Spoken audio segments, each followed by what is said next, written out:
Nós consideramos,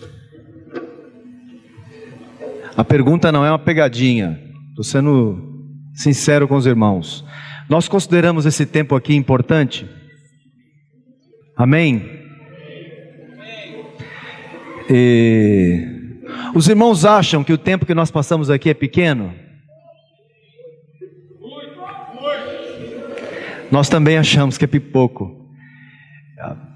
Eu confesso aos irmãos, e eu junto com os pastores, nós aqui, nós ficamos literalmente com o coração na mão ao ouvir alguns pedidos dos irmãos, que nós podíamos cantar mais, podíamos ter mais participação dos irmãos, poderíamos orar mais uns pelos outros, mas toda a questão é que nós ficamos aqui das 9 ao meio-dia. E eu digo aos irmãos que queria colocar para os irmãos algo para nós pensarmos e pedir para que os irmãos nos ajudem a orar sobre isso. Nós gostaríamos talvez de ter um tempo maior aqui, mas isso vai demandar um investimento maior de disposição de estar aqui e vir preparados para isso. Vamos orar sobre isso, pensar sobre isso, amém?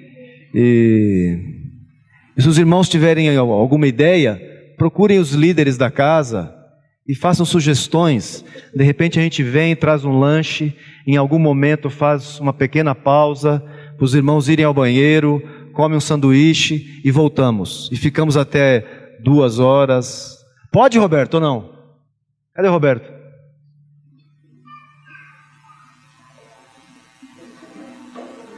O máximo é 2. Bom, que seja, 2 horas é um tempo bom. E de repente a gente usa até as 2 horas da tarde. E ficamos um tempo maior. Amém? Vamos orar sobre isso e pensar sobre isso. Conversar com o Roberto, conversar com os responsáveis por este local aqui. Amém? Aleluia. Que haja luz. Você vê a importância que a luz tem? Não parece outro lugar aqui? É o mesmo lugar, só que tem luz. Por isso que Jesus disse para mim e para você, que vocês sejam sal da terra e luz do mundo. É essa a diferença, completamente. Parece outro lugar. Quem te olhar vai dizer, é outra pessoa. Mas é a mesma, só que agora com luz. Amém? Sejamos luz. Amém? Queridos, a Celinha, nós oramos pela Celinha no último encontro aqui. A Celinha, esposa do Carlão lá da Zona Sul, foi descoberto um tumor em uma das mamas. Celinha fez a cirurgia e manda dizer aos irmãos, pede para dizer aos irmãos que ela está passando bem, que correu tudo bem. Amém? Aleluia. Amém? Amém. A Beth e o Maurício, eles me falaram ontem que Juliana, levanta aí Juliana, Juliana é a filha da Beth, e o esposo está do lado ali, esposo que eu não lembro o nome, Fábio, pronto. Obrigado Juliana, obrigado Fábio. Juliana, há uns meses atrás, nós oramos pela Juliana. Juliana estava com lúpus. Tinha diagnosticado lúpus na Juliana. E os médicos fizeram alguns exames. E repetiram os exames. É isso mesmo? 3 vezes repetiram o exame. E para onde foi o lúpus? O que aconteceu com o lúpus? O que aconteceu com o lúpus? Sumiu. Amém. Orou em nome de Jesus, a doença sumiu. Aleluia. Amém.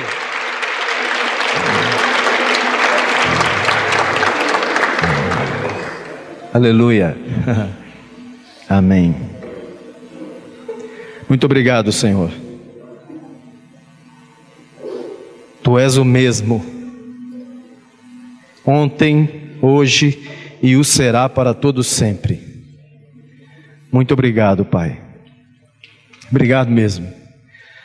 Pela vida da Juliana, pela vida do Fábio, Maurício, Beth, por essa família, por ter agraciado essa família, Senhor, com essa bênção.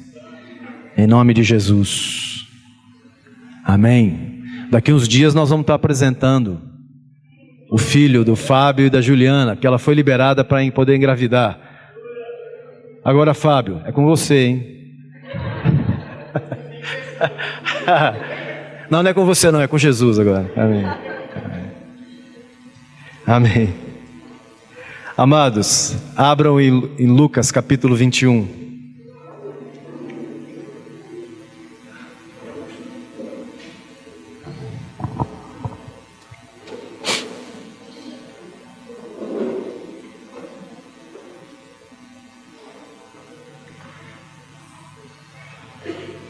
Queridos, é um texto longo, nós vamos ler do versículo 5 de Lucas 21.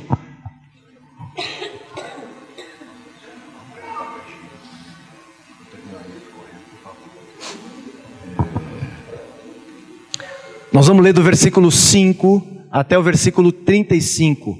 Eu sei que é um texto longo, mas eu creio que nós precisamos ler esse texto. Amém? Lucas 21 é o texto paralelo de Mateus 24 e de Marcos 13. Jesus está falando acerca de sua vinda. Por que estamos usando Lucas? Porque Lucas é o texto que está mais claro. Lucas conseguiu, apesar de não ter conhecido Jesus, de não ter visto, não ter andado com Jesus, todo o testemunho de Lucas no seu evangelho foi baseado em pesquisas que Lucas fez, conversando com aqueles que foram testemunhas oculares da vida de Jesus. Mas Lucas recebeu uma graça do Espírito Santo, e não podia ser diferente, para nos dar com mais detalhes o que Jesus fala acerca dos últimos dias, acerca de sua vinda. Por isso nós vamos aqui nos debruçar sobre esse capítulo, sobre as palavras de Lucas aqui. Falavam alguns a respeito do templo, como estava ornado de belas pedras e de dádivas. Então disse Jesus: vedes estas coisas? Dias virão em que não ficará pedra sobre pedra que não seja derribada. Perguntaram-lhe: mestre, quando sucederá isto? E que sinal haverá de quando estas coisas estiverem para se cumprir? Respondeu ele: vede que não sejais enganados, porque muitos virão em meu nome, dizendo, sou eu, e também chegou a hora. Não os sigais. Quando ouvirdes falar de guerras e revoluções, não vos assusteis, pois é necessário que primeiro aconteçam estas coisas, mas o fim não será logo. Então lhes disse: levantar-se-á nação contra nação e reino contra reino, haverá grandes terremotos, epidemias e fome em vários lugares, coisas espantosas e também grandes sinais do céu.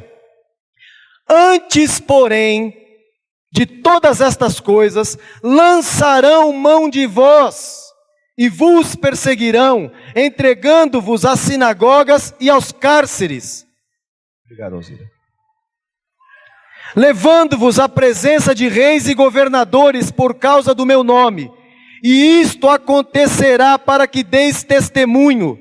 Assentai, pois, em vosso coração de não vos preocupardes com o que haveis de responder, porque eu vos darei boca e sabedoria a que não poderão resistir, nem contradizer todos quantos se vos opuserem. E sereis entregues até por vossos pais, irmãos, parentes e amigos, e matarão alguns dentre vós. De todos sereis odiados por causa do meu nome. Contudo, não se perderá um só fio de cabelo da vossa cabeça. É na vossa perseverança que ganhareis a vossa alma.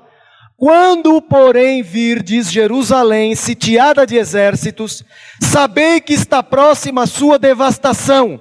Então, os que estiverem na Judeia, fujam para os montes, os que se encontrarem dentro da cidade, retirem-se, e os que estiverem nos campos, não entrem nela, porque estes dias são de vingança, para se cumprir tudo o que está escrito.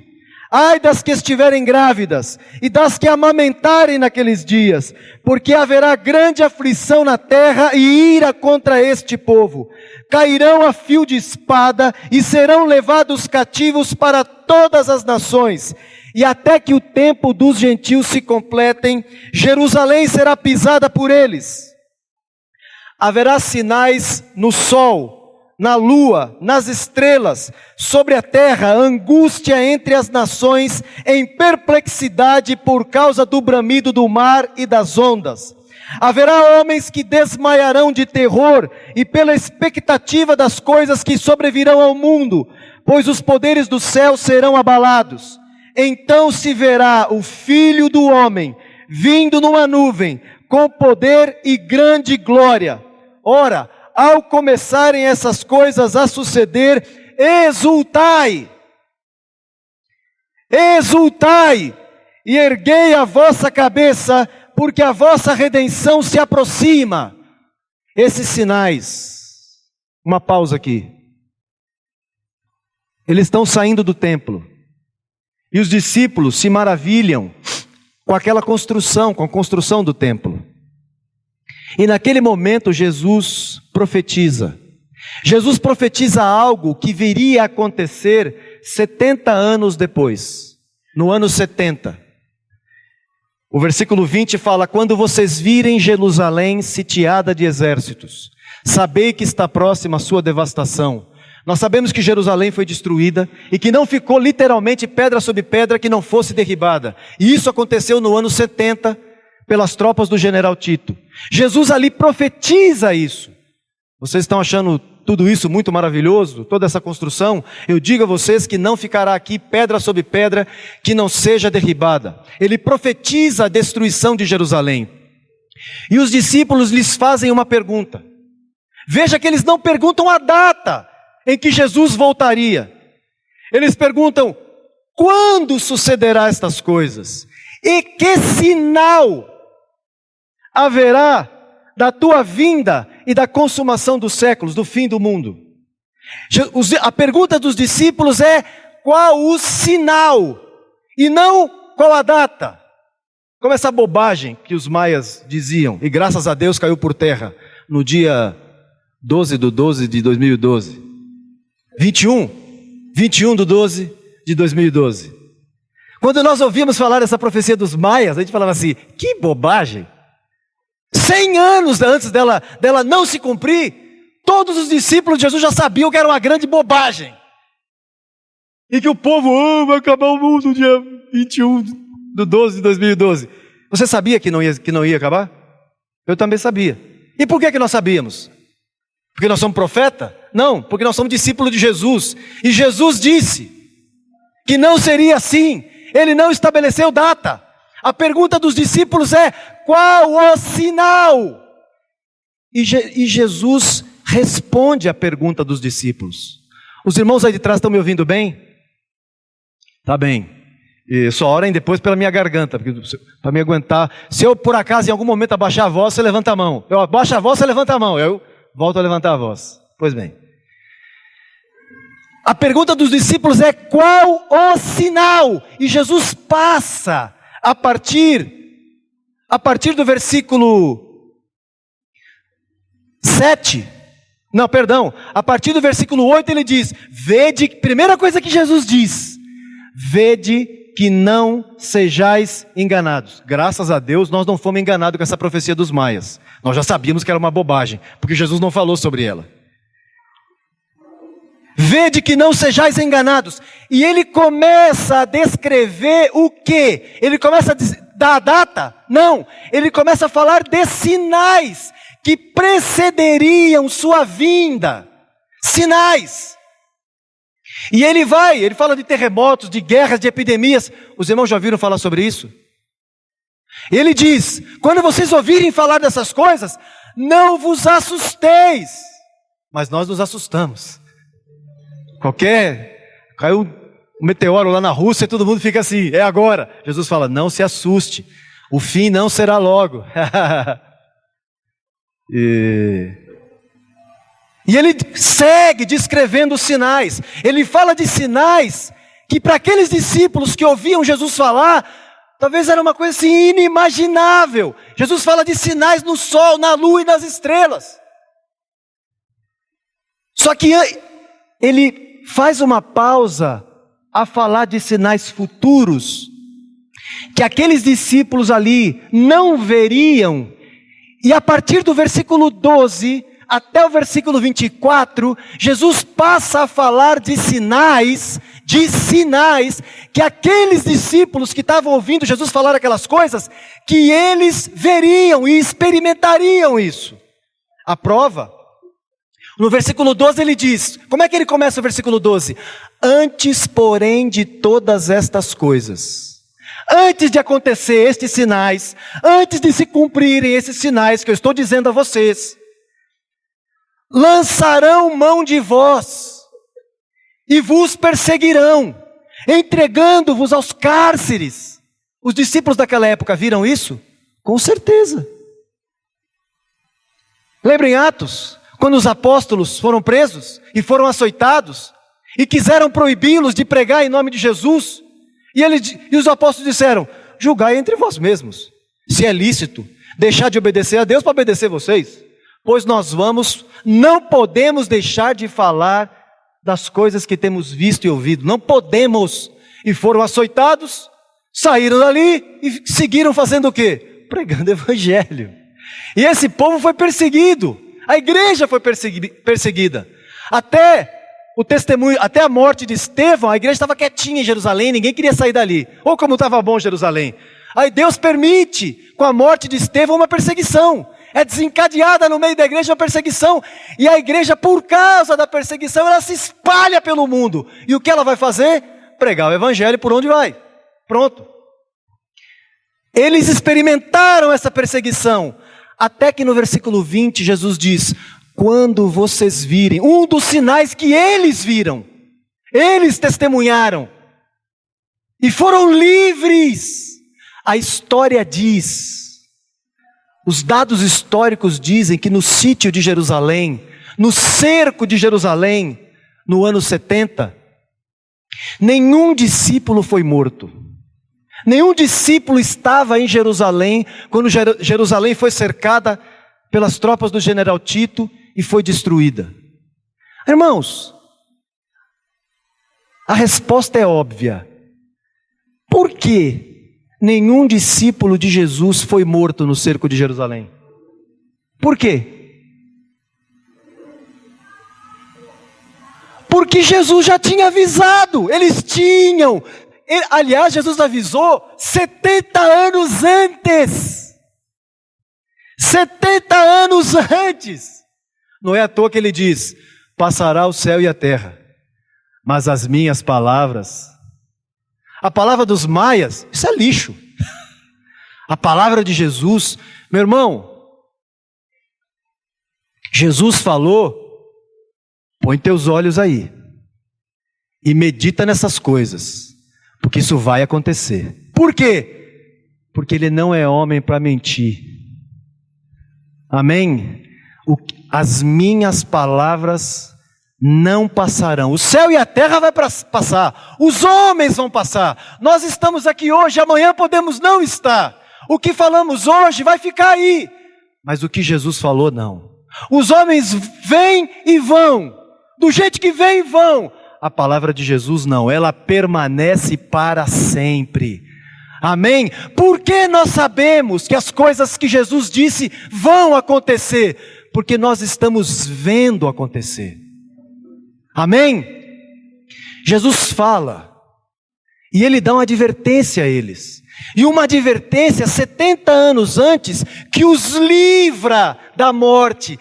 Os discípulos de Jesus não morreram ali em Jerusalém, pelas mãos do general Tito e seu exército, porque deram crédito à palavra de Jesus. Você quer ser livre da morte? Dê crédito à palavra de Jesus. Meu amigo, minha amiga, você que está aqui, que não entregou tua vida a Jesus ainda, você quer o dia que você partir desse mundo, e nenhum de nós sabe quando de fato partiremos desse mundo. Você quer estar pronto e você quer se encontrar com Jesus? Faça uma coisa, dê crédito à palavra dele. Obedeça a palavra de Jesus e você vai ser livre. Esses discípulos de Jesus aqui ouviram uma palavra de Jesus, ouviram uma advertência de Jesus 70 anos antes e não morreram porque deram crédito à palavra dele. Jesus está falando de sinais. Versículo E ele diz, no versículo 28 ele diz, quando começarem estas coisas a suceder. Quantos desses sinais que nós lemos até aqui já se cumpriram? Já vimos alguns deles. A destruição de Jerusalém, já se cumpriu esse sinal. De irmãos sendo levados à presença de governadores, de sendo presos por causa de sua fé.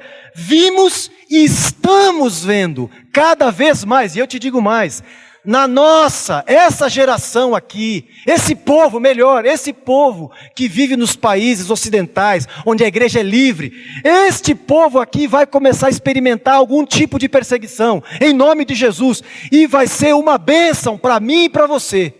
Nós já temos experimentado em algum nível perseguição, e eu vou te dizer uma coisa, Ismar falava aqui no início da reunião sobre essa questão dos filhos, das crianças, do cuidado que temos que ter, da atenção que temos que dar aos nossos filhos, que oremos uns pelos outros e principalmente pelo pai e pela mãe, que tem filhos pequenos nesse tempo, porque estas crianças estão sendo assoladas nas escolas, a mente dessas crianças está sendo destruída nas escolas, com a convivência, com o ambiente, pornografia. Você vê crianças hoje de 7, 8 anos, falando de sexo, falando de ficar, de namorar. E alguns pais acham engraçado, acham bonito. Marcas da nossa geração, uma geração insensível, alheia à palavra de Deus. Estamos vendo os sinais se cumprirem. Orem pelos pais, irmãos. Orem pelas mães, pelos irmãos e irmãs que têm filhos pequenos, para que cuidem de seus filhos, para que os dirijam no caminho em que devem andar. Amém? Ao começarem estas coisas a suceder, erguei as vossas cabeças, porque a vossa redenção se aproxima. Amém? Versículo 29.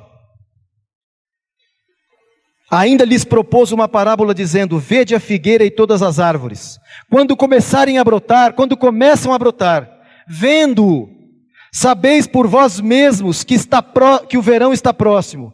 Assim também, quando vocês virem acontecer estas coisas, vocês sabem que está próximo o reino de Deus. Amados, como seres humanos, como gente comum desse mundo, desse planeta, como é que nós sabemos que o inverno está chegando? Olha para a natureza. Nós sabemos discernir. Hoje é cada vez mais preciso a meteorologia. Olha, domingo às 4 da tarde vai chover. Às vezes a gente ri, fala, não é possível. Esses caras estão de brincadeira. E acontece. Porque os caras têm aparelhos para medir. O negócio é impressionante. Jesus disse que a ciência se multiplicaria. E é verdade. E Jesus está dizendo, vocês sabem discernir. Se vocês sabem discernir os tempos, as épocas, o clima, vocês têm que saber também que quando estas coisas estiverem acontecendo, fiquem atentos.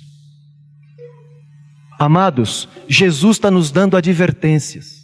Quando ele falou isso, há 70 anos antes destas coisas acontecerem, eles estavam saindo do templo, e Jesus faz uma afirmação, e em cima da afirmação de Jesus, os discípulos fazem uma pergunta, e em cima da pergunta dos discípulos, Jesus passa a descrever as coisas que aconteceriam 70 anos depois, e os anos que seguiriam depois do ano 70. E os discípulos põem os ouvidos naquilo. Eles não viram coisas que hoje nós estamos vendo, mas viram se cumprir coisas que Jesus falou naquele dia, e deram crédito a essas palavras. Amados, o Senhor está nos falando acerca, de novo, nós temos que, assim como os discípulos, e se nós quisermos ser livres, nós temos que pôr os olhos nas advertências de Jesus, naquilo que Ele está nos dizendo, das coisas que precederiam sua vinda. Versículo 32, em verdade vos digo, que não passará esta geração sem que tudo isto aconteça. Não passará esta geração sem que tudo isto aconteça. Passará o céu e a terra, porém as minhas palavras não passarão. Por que Jesus está dizendo, não passará esta geração sem que tudo isso aconteça? Vamos voltar um pouco para o versículo 22. Porque estes dias, quando ele está falando do cerco de Jerusalém, de coisas que aconteceram no cerco de Jerusalém, porque estes dias são de vingança, para se cumprir tudo o que está escrito. Eu não vou ler esses textos, eu vou citar para os irmãos anotem e leiam em casa, mas eu vou ler um desses textos só.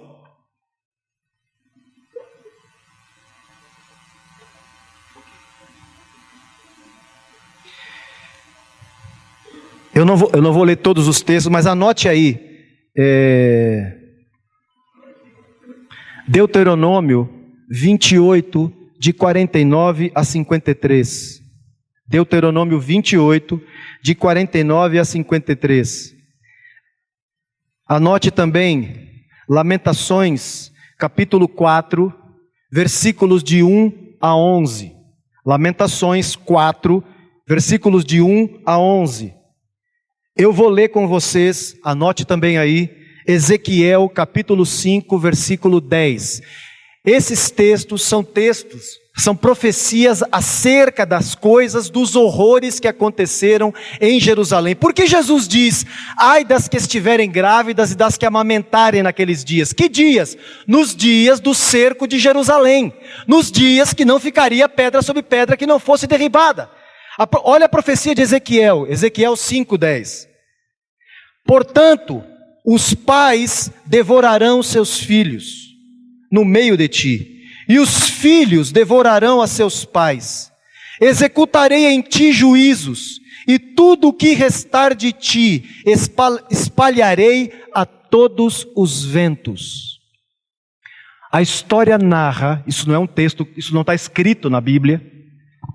A história narra os horrores. A história descrita por um historiador chamado Flávio Joséfo narra os horrores que aconteceram em Jerusalém. As tropas do general Tito cercaram Jerusalém, ninguém entrava, ninguém saía, a comida foi acabando e por fim, pais comeram seus filhos. Isso está registrado na história, isso é fato. E por que nenhum discípulo de Jesus foi pego aí? Porque ouviu a palavra de Jesus. Nós sabemos, e Jesus fala aqui, que eles seriam espalhados. Nós sabemos que todos os judeus foram espalhados pelo mundo. O que os teólogos chamam de a diáspora. Todos os judeus foram espalhados pelo mundo. E eles só voltaram a ser nação, a retomar. Eles perderam a condição de nação. Eles só voltaram a ser nação no ano de 1967, 68. Na verdade, a determinação para que eles voltassem a ser uma nação se deu no ano de 1948, quando a ONU, numa reunião, decretou novamente o Estado de Israel. Inclusive teve um voto, até o voto Minerva foi um voto de um brasileiro, Oswaldo Aranha, um cearense, segundo me disseram que era um cearense. Amém. E, glória a Deus, nós estávamos bem representados lá. Foi um brasileiro que votou. Israel voltou em 1948 a ser nação, só que ela só veio ocupar Jerusalém e ocupar sua terra no ano de 1967, 68. Jesus fala que eles seriam levados cativos para todas as nações. Ele profetiza a dispersão dos judeus. Esse sinal já aconteceu? Os judeus foram dispersos pelo mundo? Sim ou não? Sim. Os judeus voltaram para Israel, sim ou não? Sim. Quem falou sobre isso? Como é que nós sabemos que é verdade? Porque Jesus falou e a história depois autenticou. É verdade. Amém? Por isso que ele diz no versículo 33, passará os céus e a terra, porém as minhas palavras não passarão. Passará o céu e a terra, mas as minhas palavras não passarão. Amados, preste muita atenção agora no versículo 34, porque nós cremos que esta palavra é a advertência para a nossa geração. Você quer ser livre? Você não quer ser pego? Não quer ser morto nessa geração e ser enganado? pelo diabo e suas hostes. Preste atenção nesse versículo 34. Olha como Jesus começa. Jesus começa dizendo assim: acautelai-vos por vós mesmos. Não é se preocupe pelos outros. Se preocupe com tua esposa, com seus filhos. Jesus diz: acautelai-vos. Se preocupe por você mesmo. Acautelai-vos, tome cuidado, esteja atento, preste muita atenção, dê toda a atenção da tua vida a isso. Jesus está dizendo: acautelai-vos por vós mesmos, para que nunca suceda que o vosso coração fique sobrecarregado com as consequências da orgia, da embriaguez e das preocupações deste mundo, e para que aquele dia não venha sobre vós repentinamente como um laço, pois há de vir sobre todos os que vivem sobre a face da terra. Vigiai, pois, a todo tempo orando, para que possais escapar de todas estas coisas que têm de suceder, e estar em pé na presença do Filho do Homem. Acautelai-vos por vós mesmos, para que nunca suceda que o vosso coração fique sobrecarregado. Essa tradução aqui, a tradução que nós temos em mãos aqui, eu fui atrás de outras traduções, porque cremos que essa tradução aqui não está correta. A palavra orgia, que foi traduzida, porque imagina, meu irmão, orgia, o que é orgia? Orgia é comilança, é comer muito, beber muito e ter relação sexual. Isso é orgia. Imagina que Jesus vai dar uma advertência dessa para os discípulos dele. Olha, pessoal, cuidado aí, vai para casa, Deus abençoe, mas cuidado com a orgia. Não tem o menor sentido Jesus ter dito isso. Jesus está falando com discípulos dele. Então, o que é que essa palavra, no texto original, o que que ela quer dizer de fato e de verdade? Eu fui atrás, fui ver outras traduções, eu encontrei pelo menos 4 aqui. A ideia da palavra orgia no texto original aqui é festa, espírito de festa. Olha o que algumas traduções dizem. Tem uma tradução, na verdade é uma paráfrase, e chama a mensagem. Olha como ela traduz esse versículo, essa palavra orgia, esse versículo 34.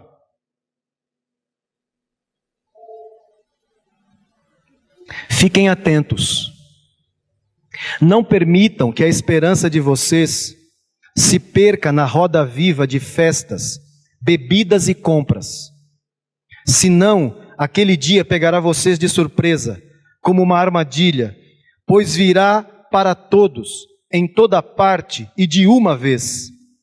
Por isso, não durmam no ponto. Outra tradução: fiquem alertas. Não deixem que as festas, ou as bebedeiras, ou os problemas desta vida façam vocês ficarem tão ocupados que aquele dia pegue vocês de surpresa, como se fosse uma armadilha. Outra tradução: vigiem, para que a minha vinda súbita não vos apanhe desprevenidos, que eu não vos encontre vivendo descuidados, obcecados com o comer e viver bem, ocupados com os problemas desta vida, como todo o resto do mundo. Vigiai, outra tradução, vigiai, que a minha vinda repentina não apanhe vocês desprevenidos, e eu não encontre vocês vivendo à toa, em festas e bebedeiras, ou ocupados com os problemas desta vida, como os outros do mundo. Jesus daria uma advertência para livrar os discípulos naquela época, e os livrou, e não daria também uma advertência para livrar os discípulos no século 21? Qual é a palavra para os discípulos que estão vivendo nesta época? Qual é a palavra do Senhor para nós que vivemos neste tempo? Qual é a advertência de Jesus na qual nós temos que colocar nossos ouvidos e prestar toda a atenção e sermos diligentes na obediência a essa palavra. Ela diz respeito a distrações. A palavra orgia aqui, na verdade, tem a ver com distrações. Você já foi numa festa muito boa? Eu já fui em algumas. Estou falando daquela festa boa. Aquela festa que você lembra, você fala assim, uau! Comi pra caramba naquela festa. Rapaz, estava bom, hein? Você não queria ir embora. Você até fala assim, uau, acabou. Mas precisa ir embora. Eu pergunto a vocês, quem de nós, no meio daquela festa ali, todo mundo bonito, cheiroso, bem vestido, de terno, gravatas, as mulheres com aqueles vestidões de festa, tal, comendo e bebendo, só coisa boa. Quem de nós lembrou das crianças que estão internadas no GRAAC, morrendo com câncer? Ninguém lembra. Quem lembrou? Quem lembrou que estava desempregado? Que na segunda-feira ia ter que levantar e sair atrás de emprego? Quem lembrou que estava com saldo na conta, o saldo estava negativo? Quem lembrou que a fatura do cartão de crédito ia vencer na segunda-feira? Ninguém lembra. Sabe por quê? Porque a festa tem esse poder de nos hipnotizar, de nos deixar distraídos. Tanto é que é uma expressão que nós usamos. Cara, fui numa festa, fui me distrair. Se a gente não diz isso? Quantas vezes nós dizemos isso? Vou fazer tal coisa para espairecer, para distrair. Nós não falamos assim? A festa tem esse poder. E é isso que Jesus está dizendo. Cuidado. Só que a questão é que ele não está falando das festas. Ele está falando do espírito deste mundo. Qual é o espírito deste mundo? Jesus está dizendo que o espírito deste mundo, um deles, e que exerce grande poder e influência nessa época, é o espírito da distração, do entorpecimento. As pessoas estão no mesmo momento, é um negócio impressionante. Você vê a TV, no mesmo momento, o jornalista está dando a notícia de uma criança que foi estuprada, de um rapaz que foi morto de forma estúpida por um bandido. E naquele mesmo minuto que ele fala dessas notícias, ele vira e fala, então amanhã o tempo vai ser tal, a temperatura. Você fica assim, meu Deus, nós vivemos o tempo da geração da insensibilidade. Você está na fila, hoje toda padaria tem uma televisão, você está na fila do pão na padaria, tem uma televisão ligada. E as notícias, principalmente, pelo amor de Deus, aqueles jornais da tarde, que só falta pingar sangue da televisão, porque é só miséria, só tragédia, mas não é o que o povo quer ver.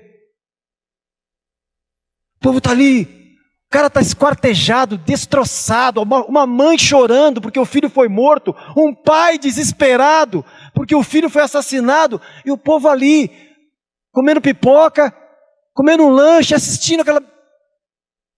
Amados, nós vivemos a geração da insensibilidade, da indiferença. Esse é o espírito do mundo, essa é a preocupação. É isso que tem tomado a mente do povo. E Jesus está dizendo, tome cuidado para que essas preocupações não encham teu coração. Não sobrecarreguem teu coração fique pesado com elas. Poxa, eu tenho um carro, 2012, mas, sabe, eu vi um outro carro, puxa, como eu gostei daquele carro. Sabe de uma coisa? Eu vou fazer o seguinte, eu vou vender meu carro, vou comprar o outro. Cara, eu sei que o meu cartão de crédito está estourado, estou devendo até a alma para o Visa, mas eu vi aquela camisa e essa daí eu não tenho ainda. Eu vi aquele sapato e essa cor do sapato eu não tenho ainda. Não importa. Eu pego aquele dinheiro de plástico, enfio naquela máquina ali, digito 4 números e um abraço. É meu. Distração, obsessão. Amados, por favor, não há problema em comprar um sapato. Não há problema em comprar uma camisa. Não há problema em trocar de carro. O que é que Jesus está dizendo? Jesus está dizendo, não fiquem obcecados por isso, que a vida de vocês não se resuma a isso. Eu terminei a faculdade, mas agora não, eu quero ser doutor. Eu não posso, eu tenho filhos e tal, mas eu não quero nem saber. Eu ponho na creche, eu pago alguém, mas eu vou fazer esse curso que eu quero fazer. Pais e mães que abandonam seus filhos das 7 da manhã às 6 da tarde numa escola, abandonam e terceirizam a educação dos filhos. Obsessão, por quê? Por causa de uma obsessão. Por causa da carreira, em nome da carreira, perde os filhos. É isso que Jesus está dizendo. Tem algum problema você fazer faculdade? Nenhum, desde que isso não roube de você aquilo que Jesus mandou, que Jesus disse para você, que é prioridade. Mãe, irmã, mulher, tua prioridade é ser esposa e mãe. Esposa e mãe. Você não é a provedora da tua casa. Jesus disse, Deus diz, que tua prioridade é ser esposa e mãe. Mas João, eu preciso trabalhar. Tenha certeza absoluta que você precisa mesmo, que o teu marido depende para coisas básicas, fundamentais, sem as quais vocês não sobreviveriam. Tenha certeza que o motivo seja esse. Não seja para sustentar luxos, para sustentar manhas, para sustentar caprichos. Que tua atenção esteja naquilo que Jesus falou. Não há problema nenhum com carreira, mas o que ela não pode é roubar de você aquilo que é prioritário na tua vida. Não deixe, amados, eu pergunto, quem de nós está livre de preocupações? Quem de nós está livre de preocupações? Nenhum de nós está livre. No momento exato que você não tem nenhuma preocupação, daqui a pouco o diabo te arruma alguma. Eu dizia aos irmãos esses dias, eu tive uma dor de cabeça terrível há um mês atrás. Passei a noite em branco. Quando foi 5:30 da manhã, eu acordei a Sandra e falei, precisamos ir no pronto-socorro, não estou aguentando mais a dor de cabeça. Eu cheguei no hospital, no pronto-socorro, fui medicado, e o médico me encaminhou com o neurologista, e eu fui à consulta com o neuro. Porque não é normal tu ter uma dor de cabeça dessa. E eu vou no neuro, e ele, João, eu preciso pedir alguns exames para descartar algumas possibilidades. E ele me deu 2 guias para fazer 2 exames, uma angiotomografia com contraste e uma ressonância magnética do cérebro. E quando eu saio, só que ele não me falou, né? O que era, por que ele pediu aqueles exames. E quando eu saio do consultório, eu estou indo pelo corredor lendo as guias para ir marcar a consulta, para marcar o exame, eu leio a guia. Solicito uma angiotomografia computadorizada, com contraste para o João Freire Bion, tal, suspeita, um aneurisma. Eu não tinha preocupação até aquela hora. O outro, ressonância magnética do cérebro, suspeita, um tumor. Eu falei assim, meu Deus, amados, esse negócio é impressionante. E eu passei os dias, eu já cheguei para marcar consulta assim. E a pessoa que vai marcar a consulta, e a moça que me atendeu na ressonância magnética, ela olhou o laudo assim, disse assim, então, você tem quantos anos, isso e tal, e por que você está fazendo isso? E já me olhando com dó, eu falei assim, meu Deus, que coisa terrível. Esse miserável já está lascado com o tumor aí. E eu não tinha preocupações até aquele dia. E eu comecei a pensar, meu Deus, minha mulher, meu filho, meu neto que vai nascer, eu não vou ver meu neto, ai Jesus, tem misericórdia de mim. Eu já estava achando que eu ia morrer na semana seguinte. Que terrível esse negócio. E Jesus está dizendo, então nenhum de nós, absolutamente nenhum de nós está livre das preocupações. E sabe uma coisa, eu fiz a ressonância essa semana, não deu nada. A cabeça continua oca, mas está tudo, está tudo no lugar. O que resta, está tudo no lugar ali. E o outro exame farei dia 16 agora. E preocupações. Jesus está dizendo. Melhorou agora? Obrigado. Obrigado por ter sinalizado. Porque eu quero que você ouça. Vocês aí de trás ouçam tudo. Jesus está dizendo que nós não estamos livres da preocupação, mas ao mesmo tempo Ele diz que se nós não podemos permitir que o nosso coração se sobrecarregue com as consequências. Aliás, o texto original nem aparece a palavra consequência. Ele diz, o texto original está assim: acautelai-vos, para que o vosso coração nunca se sobrecarregue com espírito de festa, com distrações, com as preocupações desta vida. Com as preocupações, nenhum de nós está livre, mas o que nós podemos fazer é não permitir que o nosso coração se sobrecarregue com elas. Eu posso ter as preocupações, elas virão, mas elas vão, porque eu vou continuar confiando em Jesus. E sabe, nesses dias, eu fui meditar naquele texto de Mateus 6, lembra do texto de Mateus 6? Quando Jesus está falando sobre ansiedade, eu estava lendo esse texto. E eu me deparei com uma palavra de Jesus. Jesus diz assim: não andeis ansiosos de coisa alguma. Sabe por quê? Porque os gentios é que se ocupam destas coisas. E uma palavrinha de Jesus, uma frasezinha de Jesus. Mas que óleo precioso, que bálsamo foi para o meu coração. Quando Jesus diz assim: vosso Pai Celeste sabe que vocês precisam de todas estas coisas. O meu Pai sabe o que eu preciso. Por que eu vou me preocupar? Eu falei, quer saber de uma coisa? Se eu for morrer amanhã ou depois, a minha preocupação não vai mudar essa situação em absoluto. Vosso Pai Celeste sabe. Sabe quem anda ocupado, preocupado, obcecado com as preocupações dessa vida? Os gentios. Os gentios. Amém? Não andemos preocupados. Não andemos preocupados. Olha o texto. Texto de Lucas, capítulo 17. Lucas 17, versículos de 26 a 32. Como foi nos dias de Noé? O que é que Jesus está querendo dizer ali em capítulo 21? O que é que Jesus está falando sobre preocupações desta vida? O que é que Jesus está querendo dizer com esse espírito de festa, com a distração? Ele exemplifica aqui ainda mais. Em Lucas 17, de 26 a 32. Assim como foi nos dias de Noé, será também nos dias do Filho do Homem.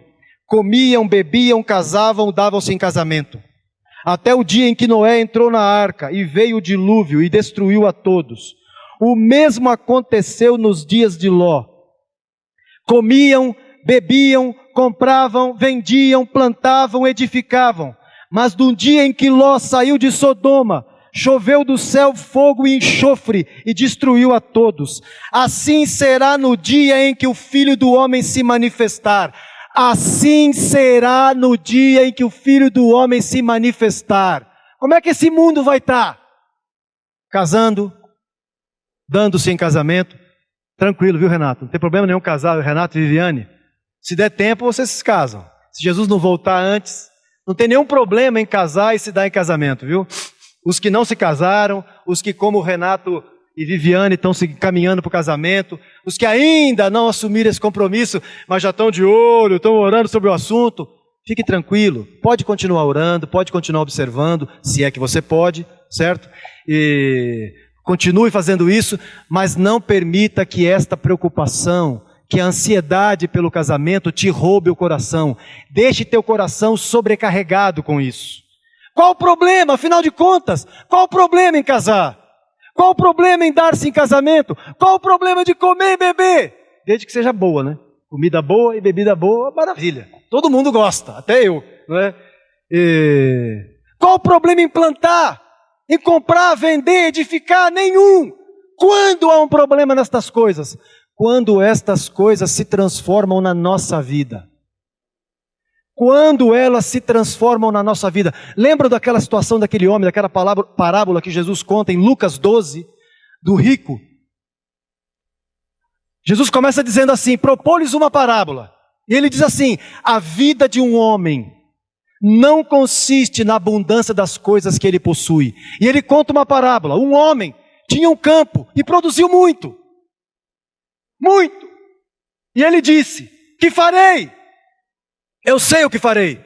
Vou destruir todos os meus celeiros e vou construir outros ainda maiores. E vou armazenar todos os meus bens. E eu vou dizer para minha alma, alma, você tem em depósito muitos bens para muitos anos. Come, bebe, regala-te. E a voz diz, louco, esta noite te pedirão a tua alma. E o que tens preparado, para quem será? Meu irmão, você que está nos visitando hoje aqui, que ainda não teve uma experiência de entrega real a Cristo, medita na tua vida. No que consiste a tua vida? Em comprar, vender, edificar, casar, festas? No que consiste? O que define tua vida? O que tem consumido tua vida? O que tem enchido teu coração? A vida de um homem, Jesus está dizendo, não consiste na abundância das coisas que ele possui. O que você tem preparado? Você pode ser rico nesse mundo, você pode ser próspero nesse mundo, você pode estar crescendo muito neste mundo, mas e para com Deus, como você está? Você está cuidando de armazenar bens espirituais, de buscar a Deus e aplicar teu coração à palavra de Jesus? Você está cuidando em não permitir que teu coração se encha com as preocupações deste mundo? É o que Jesus está dizendo. Um outro texto. E Jesus diz aqui ainda, no texto de Lucas 17, ele diz, assim será também na vinda do Filho do Homem. Como é que as pessoas vão estar na vinda de Jesus? Distraídas. Como os discípulos têm que estar na vinda de Jesus? Até a vinda, eu não tenho que me preparar para a vinda de Jesus, no dia da vinda de Jesus, até porque eu não sei em que dia será. Quando Jesus está nos advertindo, o que ele está dizendo? Te prepara agora. Um dos profetas, ele diz assim, prepara-te, ó Israel, para encontrares com o teu Deus. Meu irmão, minha vida, tua vida, nossa atenção tem que estar focada em nos preparar para o encontro com o Senhor. O Ismar falou, lê um texto aqui no começo, que o Senhor está nos preparando como noiva. Lembra sabe o dia do casamento? O dia que a noiva vai para aquele lugar e ela passa lá no tal do lugar que chama o dia da noiva. O que é que ela faz ali? É massagem, é banho, com sais, com não sei o que, com fragrância A, B, C, D, nossa Deus. E ela sai dali transformada, já era bonita, mas os caras conseguem deixar ela mais linda ainda. Assim Jesus quer fazer comigo e com você, nos preparar. Amados, nós estamos sendo preparados para um casamento. Eu e você estamos sendo preparados para um casamento. Você está esperando um casamento? Você está esperando um casamento ou está distraído? Não esqueça do casamento, hein? Não esqueça do casamento, não tem uma data. Ele vai acontecer o casamento com Jesus. E o que ele dá são indicações. Ele não diz a data. Ele dá indicações de quando será esse casamento. E o cuidado que nós temos que ter. 1 Coríntios capítulo 7, versículos de 29 a 32. Isto porém vos digo, irmãos, 1 Coríntios 7, de 29 a 32. Isto porém vos digo, irmãos, o tempo se abrevia. O que resta é que não só os casados sejam como se não fossem, mas também os que choram como se não chorassem, e os que se alegram como se não se alegrassem, e os que compram como se nada possuíssem, e os que se utilizam do mundo, como se dele não usassem, porque a aparência deste mundo passa, O que realmente eu quero é que estejais livres do quê? Que estejais livres do quê? De preocupações. Cuidado com as preocupações. Como nos livrar dela? Jesus fala no versículo 35, pois há de vir sobre todos os que vivem sobre a face da terra. Vigiai, pois, a todo tempo, orando, para que possais escapar de todas estas coisas que têm de suceder e estar em pé na presença do Filho do Homem. Como escapar disso? Como não permitir que meu coração se sobrecarregue do espírito de distração deste mundo, com as preocupações dessa vida? Como não permitir? Vigiando, orando, me mantendo em comunhão com o Senhor. Amém? Versículo 35. Perdão, de Lucas. Lucas 21, 35. Lucas 21, 35 e 36, perdão. Preocupações. A única maneira, o antídoto para essas preocupações é a comunhão com Jesus. Amados, Jesus dá uma advertência para os discípulos, que livrou os discípulos naquela época. E Ele está dando uma advertência para nos livrar agora, no século 21. Cuidado com as preocupações. Cuidado com as distrações. Não permita, nunca suceda que o meu e o teu coração se sobrecarregue com as distrações e com as preocupações dessa vida. Por quê? Porque há de vir o dia do Senhor, para que aquele dia do Senhor, o dia da vinda de Jesus, não nos apanhe desprevenidos, porque virá sobre todos, e Ele pode se tornar, se eu e você estivermos distraídos, vai ser como uma armadilha para nós. Cuidado. Senhor, ajuda-nos. Ajuda-nos a discernir esse tempo. Ajuda-nos a estar atento à palavra do Senhor. Ajuda-nos, Senhor, a não permitir.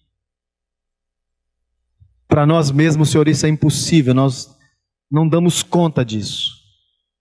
Necessitamos a intervenção do Teu Espírito Santo em nós, para que coloquemos, Senhor, nossas prioridades em ordem, para que o amor ao Senhor, para que buscar Teu reino, antes de todas as coisas, Senhor, seja a referência para a nossa vida, seja no que se resume nossa vida. Guarda-nos, Senhor, somos fracos, pobres, guarda-nos, Senhor, das preocupações dessa vida. Guarda-nos para não sermos encontrados naquele dia completamente absorvidos pelos afazeres, pelas distrações, pelas preocupações deste mundo. Guarda-nos. Guarda meus irmãos, guarda a mim e guarda meus irmãos e irmãs, Senhor. No nome de Jesus.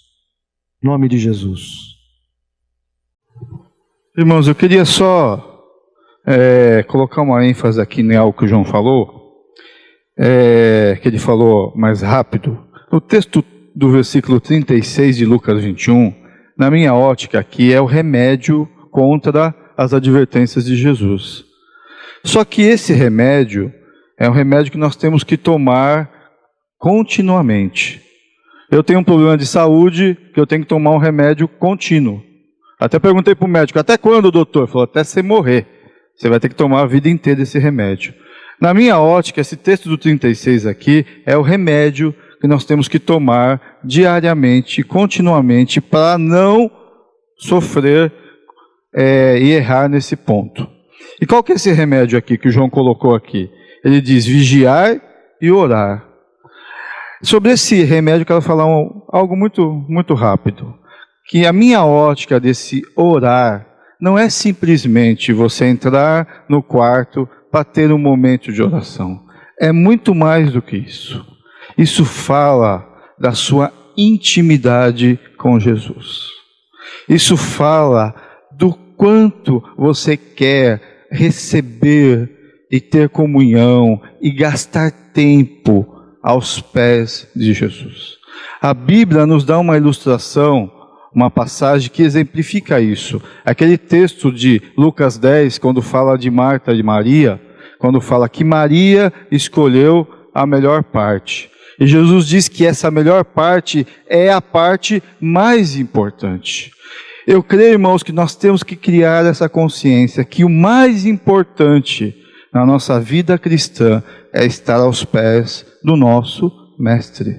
É ter uma comunhão íntima e profunda. Mais do que isso, é desejar Jesus. A pergunta que eu faço, que eu me faço também, o quanto eu desejo Jesus? O quanto que eu desejo Jesus a ponto de querer estar com Ele o mais rápido possível? Quantos de nós vivemos nesse mundo e ficamos às vezes preocupados se Jesus voltar hoje, porque não conseguimos fazer aquilo que queríamos fazer ainda? Será que temos essa preocupação? Ah, Jesus, não volta hoje que eu não casei ainda. Não volta hoje que eu não consegui aquele emprego que eu quero. Não volta hoje que eu não terminei a minha faculdade. Não volta hoje porque eu ainda não tive filho. Não volta hoje que eu não comprei minha casa própria. Será que temos essa preocupação? Ou nós somos aquela noiva, como o João e o Ismar colocou, aquela noiva que diz: Senhor, volta rápido. Eu quero casar contigo. Então, para mim, o antídoto aqui não é só orar. O antídoto é desejar Cristo, é buscar Cristo, é amar Cristo e é estar aos pés de Cristo. Há uns dias atrás, eu num momento de oração com Deus e meditando algumas coisas, eu fiz uma pergunta para Deus: Senhor, por que o Senhor pagou um preço tão alto? Por que o Senhor passou por tudo que o Senhor passou por nós, tão miseráveis, que a gente apronta tanta coisa errada, a gente tem tanta falha, a gente deu tanta dor de cabeça para o Senhor, e porque o Senhor pagou esse preço, correu esse risco de criar essa humanidade para aprontar tanta coisa errada? Quando a gente olha para a humanidade hoje, é um desespero. Eu perguntei: Deus, por que o Senhor fez isso? Aí Deus falou: por uma coisa só, porque eu desejo vocês. Eu quero vocês, eu amo vocês, e eu planejei passar a eternidade com vocês. Agora, irmãos, se Deus anseia nos anseia a tal ponto de pagar esse preço altíssimo, de vir a esse mundo e morrer por nós, e nós ansiamos esse nosso Mestre, esse nosso Senhor. Então, irmãos, esse antídoto aqui não é só orar, não é só aquela oraçãozinha por necessidades pessoais. É desejar o nosso Mestre, é amar esse Mestre e ansiar de estar com Ele todos os dias. Termino lendo esse texto de Apocalipse 22, que é o fim de tudo. Nós somos privilegiados, nós sabemos o fim da história. E esse texto diz assim, em Apocalipse 22, 16: Eu, Jesus, enviei o meu anjo para vos testificar estas coisas às igrejas. Eu sou a raiz e a geração de Davi, a brilhante estrela da manhã. O Espírito e a noiva dizem: vem. Aquele que ouve, diga: vem. Aquele que tem sede, venha. E quem quiser, receba de graça a água da vida. Irmãos, esse texto diz: o Espírito e a noiva dizem: vem. Irmãos, nós somos essa noiva. E eu pergunto, você no seu coração, você anseia desse dia maravilhoso de estar eternamente com Ele? O seu coração clama diariamente quando você anda neste mundo terrível e fala: Senhor, vem logo, eu não aguento mais ficar aqui, Senhor, vem logo, eu não aguento mais essa vida. Senhor, vem logo, eu não aguento mais esse consumismo. Senhor, vem logo, eu não aguento mais essa mediocridade desse povo. Senhor, vem logo, eu quero a Ti, eu quero o Senhor. Amém? Senhor, nos ajude, Senhor. Oh, Senhor. Nós somos tão pequenos, Senhor, tão limitados e tão falhos, Senhor. Nos ajude, Senhor, a não ser levado por esse lixo desse mundo, Senhor. Livre o nosso coração, Senhor. Que possamos Te desejar como o Senhor nos deseja, Senhor. Que possamos, como uma noiva, Senhor, ansiar o dia do casamento, Senhor. E nos preparar com as vestes brancas e alvas, Senhor, para esse dia. Oh, Senhor, que nada desse mundo esteja entre nós, Senhor. Que haja só o Senhor em nós, Senhor, e que ansiamos estar eternamente contigo, Jesus. Guarda o nosso coração, nossa mente, Senhor. Livra-nos do engano dessa vida, Senhor, do engano do pecado, Senhor. Oh, guarda, Senhor, cada um aqui, Senhor, desde o mais novo até o mais velho. E, Senhor, desperta-nos em direção a Ti, Senhor, no nome de Jesus. Acrescentando mais um texto aí, 2 Timóteo 4, 8. Paulo fala, né? 2 Timóteo 4, 8. Agora me está reservada a coroa da justiça, que o Senhor, justo juiz, me dará naquele dia, e não somente a mim, mas também a todos os que amam a sua vinda. Então a coroa está reservada para quem ama a sua vinda. Eu acho que vale para todos nós voltarmos lá e refletirmos novamente na parábola das 10 virgens, que nos foi falada aqui há um tempo atrás. Vale revermos e nos posicionarmos entre aquelas, em qual dos dois lados estamos. Se somos as 5 virgens nécias ou as 5 virgens prudentes. As 5 virgens prudentes, elas estavam abastecidas de óleo. E como foi falado aqui, que uma característica da noiva é o desejo de encontrar o noivo. Se existe uma boa ansiedade que tem que haver em nós, é o desejo de encontrar o noivo. É o anseio por encontrar o noivo. Eu vejo que nós, com tudo isso aqui, nós vivemos muito atribulados com as preocupações do trabalho, e muito atribulados com as preocupações do estudo, coisas lícitas. Mas se tem alguma coisa que tem que dominar o nosso coração, é o desejo de encontrar o noivo. Amém?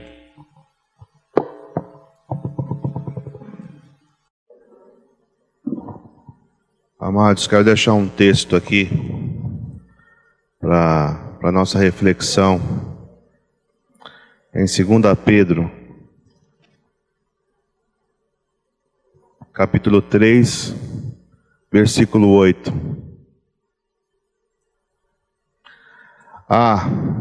Todavia uma coisa, amados, que não deveis esquecer, que para o Senhor um dia é como 1000 anos, e 1000 anos como um dia. Não retarda o Senhor a sua promessa, como alguns a julgam demorada. Pelo contrário, Ele é longânimo para convosco, não querendo que nenhum pereça, senão que todos cheguem ao arrependimento. Virá, entretanto, como ladrão o dia do Senhor, no qual os céus passarão com estrepitoso estrondo, e os elementos se desfarão abrasados. também a terra e as obras que nela existem serão atingidas. Visto que todas estas coisas hão de ser assim desfeitas, deveis ser tais como os que vivem em santo procedimento e piedade, esperando e apressando a vinda do dia de Deus, por causa do qual os céus incendiados serão desfeitos e os elementos abrasados se derreterão. Nós, porém, segundo a sua promessa, esperamos novos céus e nova terra, nas quais habita a justiça. Aleluia.